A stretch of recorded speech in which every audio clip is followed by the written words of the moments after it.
Selfish bitch, Brett muttered under his breath. More? Asked the pretty waitress, emphasizing her question by raising the coffee pot in her hand. Brett looked at his watch. No, I have to go. He took the last sip of what was left in his cup, left $2 on the table, paid the bill, and left.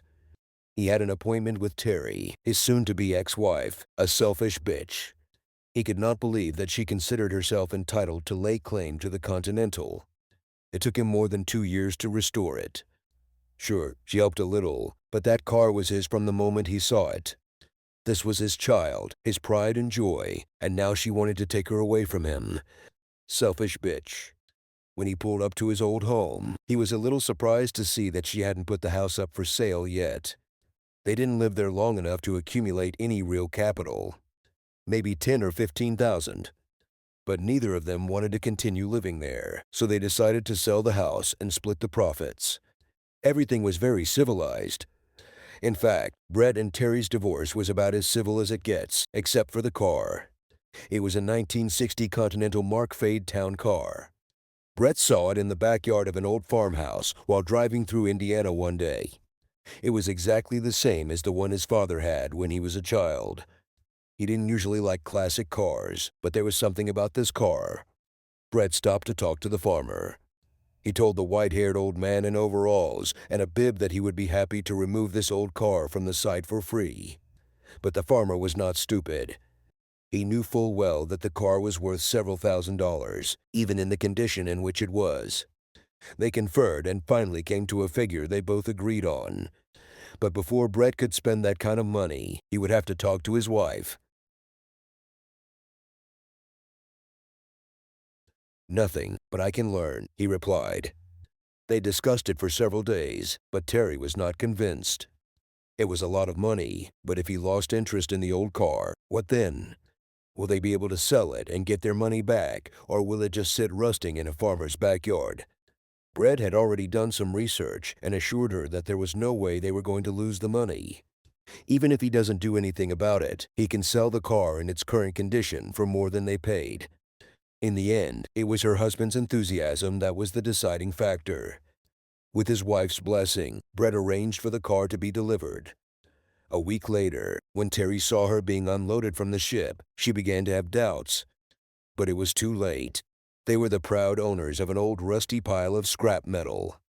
I know she doesn't look great right now, honey, but I'm going to bring her back to life. I'm going to make her young again, he said with a wide grin. Terry always believed in her husband. In her opinion, there was little he could do if he put in the effort. So she immediately decided that she would support and help him in any way she could. Of course, this was many years ago. The Continental now represented the proverbial line drawn in the sand of a failed marriage. Selfish bitch, he grumbled to himself as he got out of the car and headed towards the house. He felt a little strange. This was the first time he had been back since he left almost 5 months ago. As he walked up the flat stone steps leading to the porch, he felt a sense of sadness. He and Terry tried so hard to get them out there properly. Oh, he knew divorce was best for both of them. Terry felt the same. Hell, it was the only thing they both agreed on in years. However, they had many wonderful years together. Brett was just raising his hand to knock when the front door opened. He had almost forgotten how beautiful she was. Hey, Brett, come in, she smiled, stepping aside.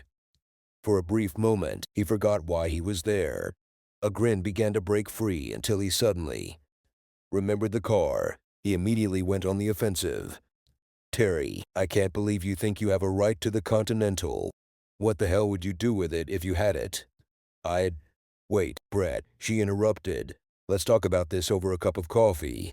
I just brewed some fresh one. Her pleasant smile and calm demeanor were disarming. What the hell, he thought. She always made the best coffee in town. Why not? He began to relax a little as Terry poured him a cup. He felt pleasant and comfortable being in his own kitchen again, unable to resist. He watched her from behind as she walked up to the counter and returned the pan to its place. He remembered how smooth and shapely her ass was under her short skirt. A smile appeared on his face. As he took his first sip of the hot black nectar, she returned to the table and sat down with her cup of coffee. "So," she said, looking into his eyes, "why do you think that I have no right to the Continental?" So far, the conversation had not gone as he had expected. He was on edge. He was ready for a fight. But there was absolutely no aggression in her voice.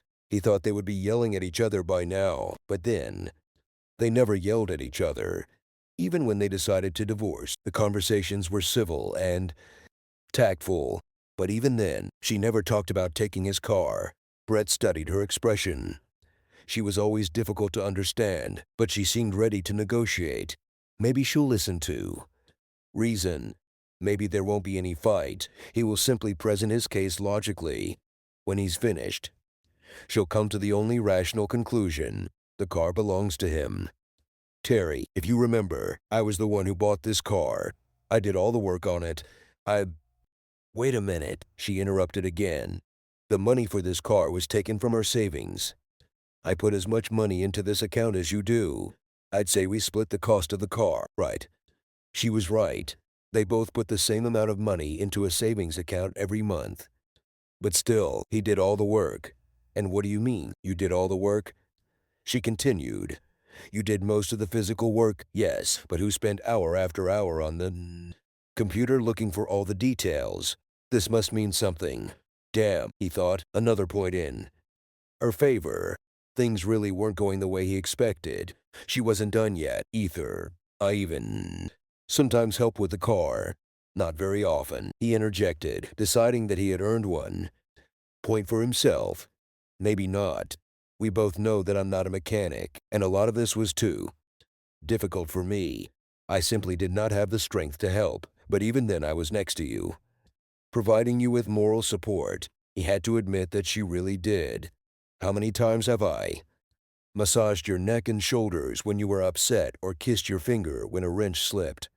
Brett took another sip of his coffee. He couldn't help but smile as his mind wandered to the past. God, life was so fun back then. All they seemed to do was laugh and have a good time together. He missed those days. Who would have thought then that they would end up in divorce court? Brett sighed. Enough reminiscing, he thought. Let's get back to the task at hand. "Terry, come on. You've never even driven this car. A couple of times when I tried to get you behind the wheel, you said it would be like driving a tank and you didn't want to risk scratching it. There's a first time for everything. Brett, maybe you can ride with me the first time, just to make sure I drive it right." God, he thought. What fucking impudence. Not only does she want to take my car, but she also wants me to teach her how to drive. "I'll tell you what," he objected. "Let me come on weekends and take you for a ride. Can you do it?" She smiled. "Certainly. How many times?" "I don't know, as many times as you want. I think, well, I don't have anything else planned for now." Terry said, indicating that she was thinking about it. "Does this mean that I will get a car?" Brett said a little impulsively. "No, I was just asking." She teased. "Come on, Terry. Damn it. If I had known we were going to fight over her, I would have included her in the separation agreement and let the judge decide. I just thought it was an inevitable conclusion that I would keep the car. I never thought you needed her. Doesn't it bring back bad memories?" "Bad memories?" she asked, looking a little puzzled. "Which? Well, we messed around a lot in this car. Remember what we called the back seat? You mean the one I looked for 3 months before I found? One that wasn't torn or worn out. Damn, he thought. She's scoring points left and right." "Yes, that's the same," he admitted. "Of course I remember. By that time, she was already working for you. We went to the lake. You said you wanted to show off how much space there is in the back. And there was too much space." She giggled. "Damn, we had sex in almost every position you can imagine. But it's definitely not a bad memory. What makes you think that?" "Well, in light of the way you treat me now, I just thought you probably wished none of this had ever happened." "Is this what you feel? Do you wish this had never happened?" Brett was surprised. He thought he detected a little sadness in her voice. She certainly wasn't sad a few months ago when they were discussing divorce. She spoke as if she couldn't wait to get rid of him.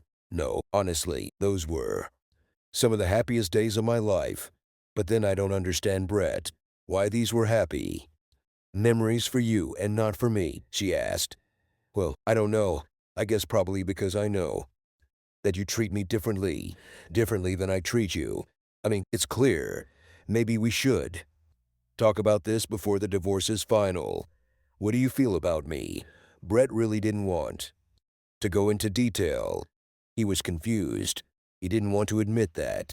He still loved her, especially since he knew that she no longer loved him back. Come on, Terry, I came to talk about the car. Let's leave it at that. Damn. She cursed to herself. He could be so disappointing sometimes. Okay, Terry said, standing up to pour herself another cup of coffee. It's in my garage. You know what they say about possession being 9/10 of the law? She chuckled. Damn it, Terry. You agreed to keep it here until I find a place to store it. You know very well that I can't just leave it in the parking lot of my apartment building. He was starting to get angry. She didn't want this. I know she backed down. I didn't mean it. Just what Brett was now upset. Just what, Terry? I want to know what you meant about my bad memories. Do you think I hate you? Brett sighed slightly. It's not like he'll avoid this conversation. I don't know. Maybe you don't hate me, but you made it clear that you don't love me anymore. So it's only logical that you might think about these memories with regret. That's all. Well, I don't regret them. I don't regret anything at all that we were together. Should she say this? She was trying to lure him out. She had to find out his true feelings. But for that to happen, it looked like she would have to confess first. She decided to go ahead and say it. I don't hate you. The only thing I regret is breaking up. Brett couldn't believe his ears. Did she just say she regrets the breakup? What the hell? She was the one who said that they had grown apart, that they no longer had anything in common. Terry, it was you who said that it would be better if we divorced and went our separate ways. Remember? Yes, I remember. But I don't remember you disagreeing with me. Well, I don't know. We just didn't seem like that loving couple anymore. I know. We were both guilty of doing what so many others do. After a while, we began to take each other for granted. Yes, that's probably true. But it wasn't just that, Terry. We hardly made love anymore. Do you remember what we were like at the very beginning? God, we couldn't keep our hands off each other, especially when we were working on Continental. Damn, we had so much fun working on it together. He smiled again, and this time he had to fight back the tears in his eyes as a tsunami of beautiful memories flooded his mind. I have to agree, Terry replied. We were a real team. Do you remember the first time we washed it? Brett grinned. Yes, but as far as I remember, we didn't have time to wash almost the entire car. We were too busy hosing each other down. Yeah, it's soon to be ex confirmed, giggling to herself. I don't think I've laughed so hard since I was a little girl. Yes, we had wonderful times, that's for sure. But as soon as we finished with the car, we started to grow apart. It wasn't right after we finished. We still had fun after that. I remember how we drove it to your mother and what her face looked like when she saw it. Yes, she remembered immediately. It was exactly the same Continental that my father had when he died. She actually had tears in her eyes when we took her for a ride, Terry recalled. You're right, Brett admitted. We had a lot of fun with that car, even after it was finished. He paused to remember that time fondly. So what went wrong? Terry asked, interrupting his train of thoughts. You tell me. You seem to have all the answers when you started talking about divorce. He replied sharply.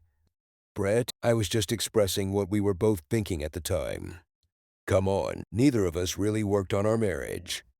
It seemed like the reality of life was just constantly getting in our way. It became more interesting for you to study with your friends than with me.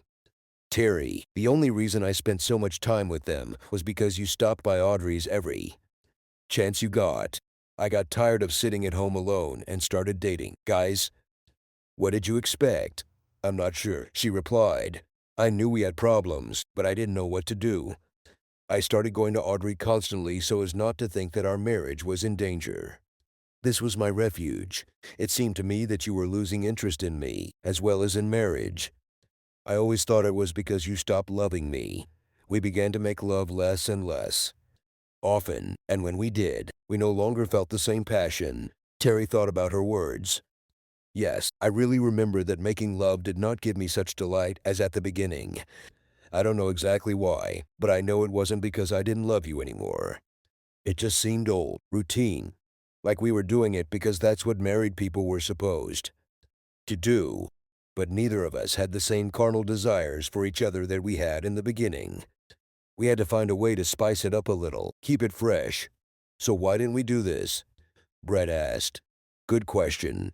If we had done that, we might not be here now. A month away from ending our marriage, there was silence in the air as they both sipped their coffee. Brett was deep in thought. He wondered what was the matter. She initially told him she wanted to talk to him about not taking the Continental away from her, but mostly they talked about their marriage. He began to think that she didn't need the car at all, that it was just an excuse to drag him there. Terry thought about it too, but not about the car. She needed to know if they were doing the right thing by getting a divorce. She knew how she felt, but how did her husband feel about it? Does he want to go for divorce? Does he still love her? She decided the only way to find out was to ask. Brett, do you still love me? Come on, Terry. We've been through all this before. No, they didn't. We talked about how our lives are going in different directions. We talked about our different interests. We talked about how to live life without each other. Hell, we talked about everything, except how we still feel about each other before the divorce happens. I need to know. Do you still love me?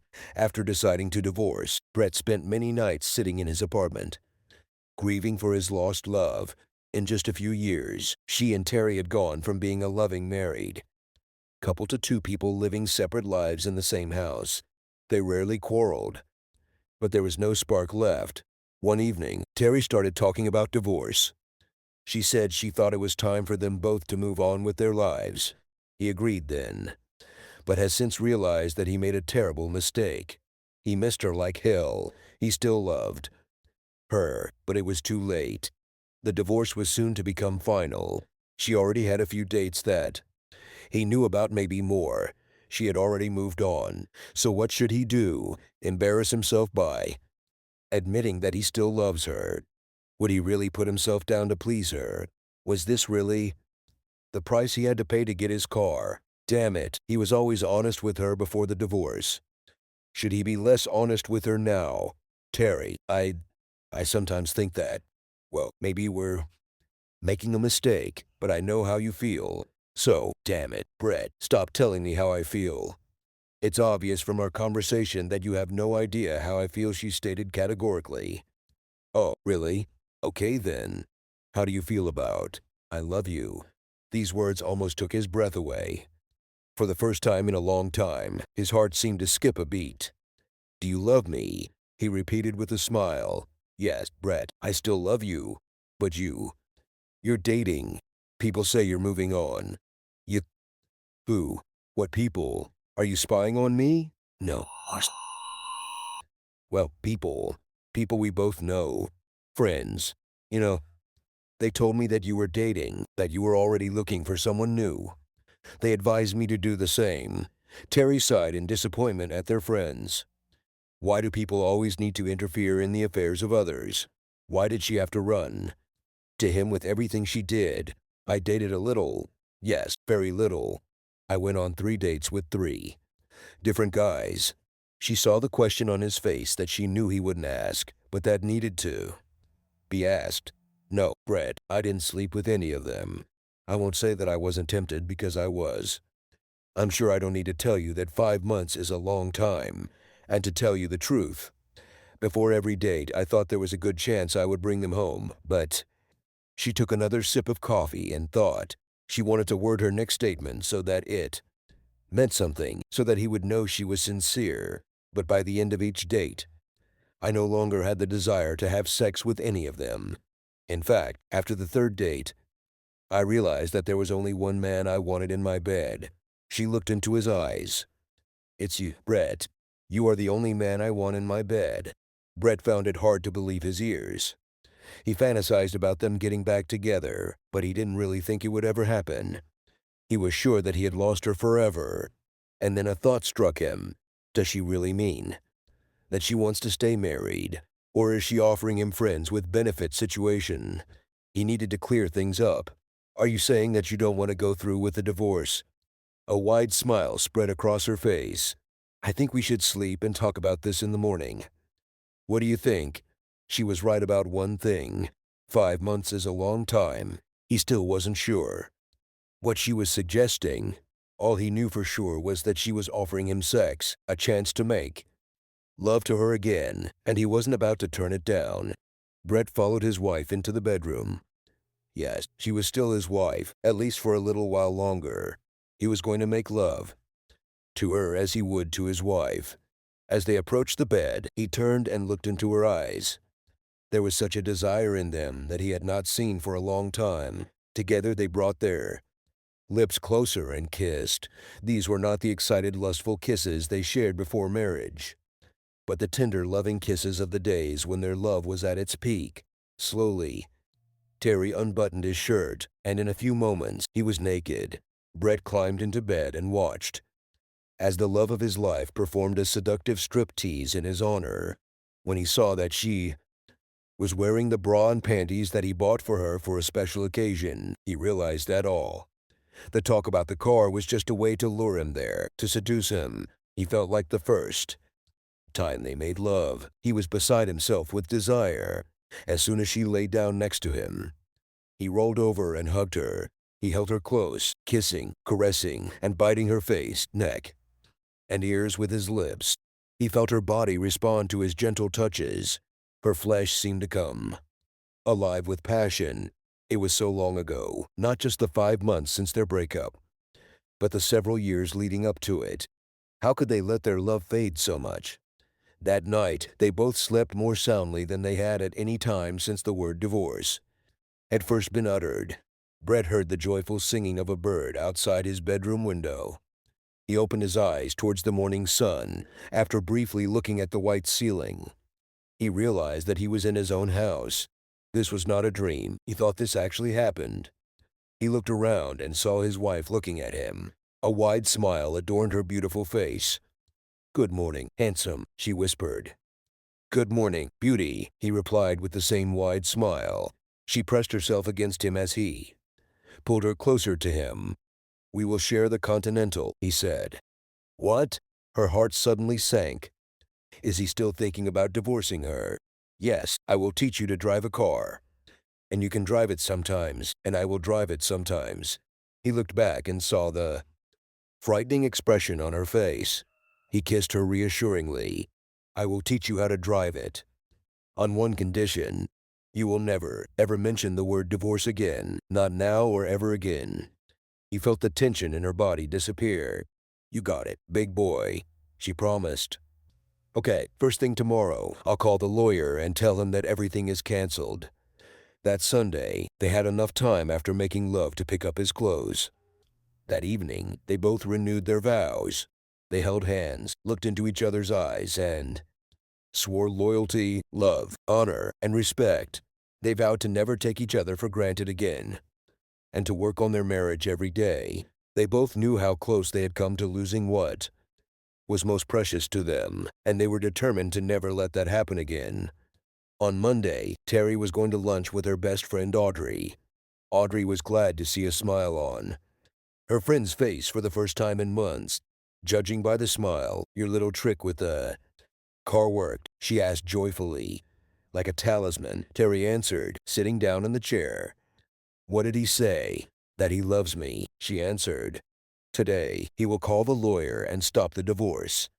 "Oh, Terry, that's wonderful." "Audrey, I've tried and tried to understand how we even got to the point of divorce, but I just don't understand. I think we're just tired of each other. Maybe we needed this to wake up. You know what they say, what you have you don't keep. When you lose, you cry. I'm glad you two figured it out before you lost it." "Yes, me too," Terry answered with relief. "I don't understand why you used the car. Why didn't you just call and tell him you wanted to talk about the divorce?" "Because I wasn't sure of his feelings.